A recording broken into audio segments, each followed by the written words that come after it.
Today's a good day because look who's back. Our colleague, Maurice DuBois. Thank you, guys. Welcome back. Thank you so much. I've never been this happy to be at work. Might be the happiest I've ever been. Your kids, too, are probably happy. Well, yes, the whole family. Get out. Well, we should explain Yes. where you've been. You haven't been on vacation or anything. No. Unfortunately, you came down with a case of Bell's palsy. You were diagnosed with it. It was something that came on suddenly. Correct? Out of the blue. Out of Totally the blue. out of the Woke blue. up one morning. Right. For our viewers, let's just get a definition really quick. Bell's palsy causes sudden weakness in your facial muscles, and this makes half of your face appear to droop. Your smile is one-sided, and your eye on that side resists closing. Bell's palsy, also known as facial palsy, can occur at any age, and as we can see from your case, at any time. Oh So my gosh. take us to the beginning. So we get home from vacation. It's the first Monday of the year, and we're raring and ready to go. And I'm taking a selfie with my kids in bed. We're horsing around, having a good time. And I look at the lens, and I can't smile. I see like half my smile isn't happening.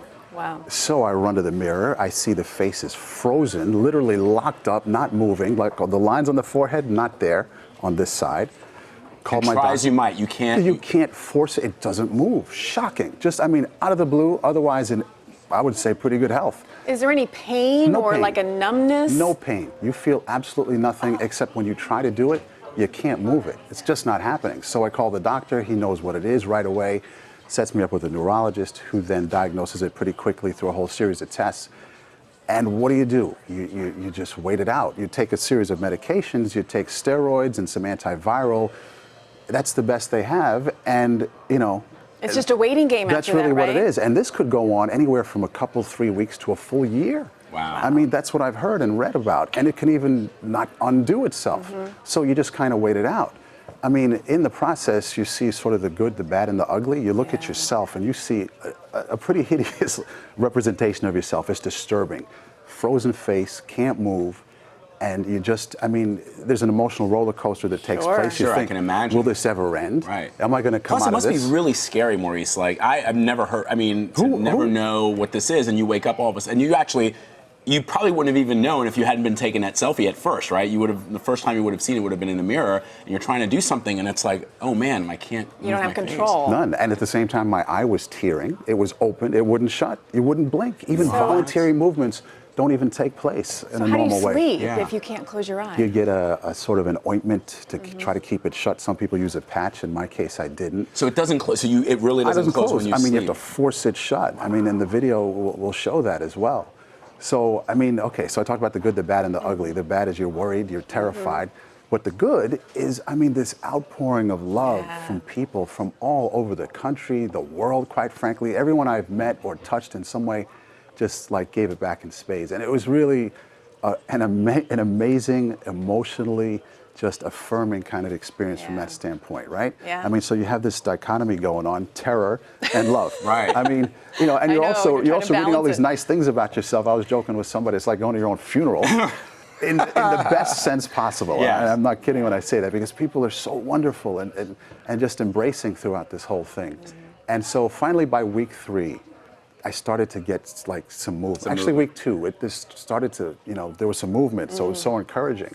And then by week 3, it got better and better and better. By week 4, I could smile. I mean, I could, not reflexively, but force a smile. And now this is week 5, and it feels gone. Can you look the just same? about natural, Yeah, I hope. yeah. But, I mean, my well, goodness. And the thing, I'm sorry. I was just going to say, like, talking to you here, I don't notice a Yeah, I difference. can't see anything. But do you still notice a difference? I will. I'll see something. There's a little ways to go, and we'll get through that.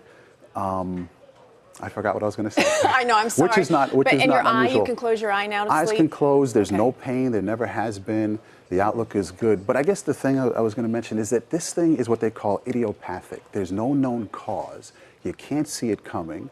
There's no way to prevent it. Nothing you could have done. You couldn't have eaten. You couldn't have exercised. You couldn't have fought your way through. There's nothing you can do, which is at once disturbing and I guess somewhat settling, because then you just sort of sit back and wait. I mean, and there's nothing and it really, it just messes with your head. And but eventually you get through it and you look back and what was that all about? I mean, I feel fine.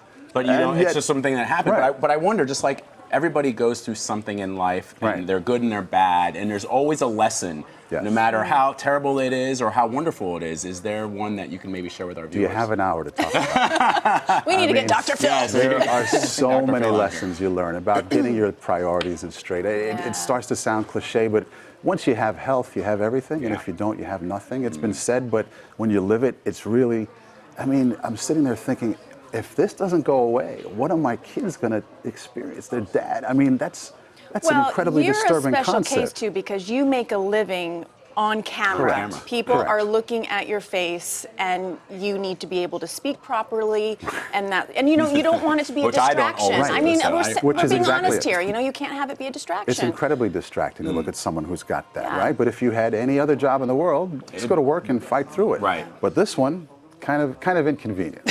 Little. Yeah. But thank goodness this is basically behind us, and thanks for the love. Thanks Oh for my the Yeah, embrace. no, that's. I mean, that's also honestly, something that I you really see all the appreciate love it. of people. You realize how many people care about you, even people who don't know you, but you come into their living rooms every evening with Yeah. Christine, and they say, "I kind of know who he is, Right. kind of what he's all about," and they feel for you. Pretty special thing. Yeah.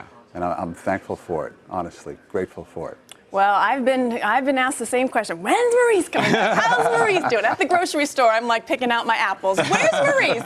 Like, he's coming back, I Not my promise. turn to watch it. Meanwhile, while he was gone, you were up to no good. You were like doing Did you all hear sorts about of this? like, you know, What'd you do? charity Well, you know, I events had to and- like pass time because I was like going crazy by myself in the newsroom. Last night, I went to the Empire State Building The and one? I ran up. You did? I ran up the stairs. There's a picture that I know that they're going to show. That's a but little crazy. I made a little blurb on the New York Daily News, and underneath it says something about elite runners running. Elite athletes. Elite athletes. That's Christine you. Johnson, elite That athlete. sounds right. That's you. But anyway, 86 floors. Yes. 1,576 steps, Steps, yeah. and I did it in 24 minutes and 18 seconds. Look at you. Although in my age group, I was like down at the I bottom. don't think so. I doubt that's true. Not for an elite No, I athlete. did. I looked That's- at the results. But that's you know pretty what? good. She had to keep busy while you were gone. That was the thing. Yeah. But you know what the thing is, and I'm just trying to kind of come off on, you never know what's going to happen. Yes. I had every reason not to do that run last night. I was tired. Tried to get me to do it. She was like, "Vlad, you want to do this with me?" I'm like, "Where's Maurice back again?" I know. I was tired. I had to get back for the 11 o'clock news. Yeah. And I thought, you know, if I'm not sharp for the 11 o'clock, this could be ugly. But I thought, let's just go do it. And I have no regrets. And it's just kind of one of those moments where you're like, you know what? When things like that happen, you got to seize the moment. Yeah, and you just have kinda your do it. health. You got Yes, everything. Yes. And we have you back. So Good to happy. be here. Thank you, Maurice guys. DuBois, thank Thanks, you so Maurice. much for sharing Appreciate the it. story with us. Thank And you. I'll see you in just a few. Yes.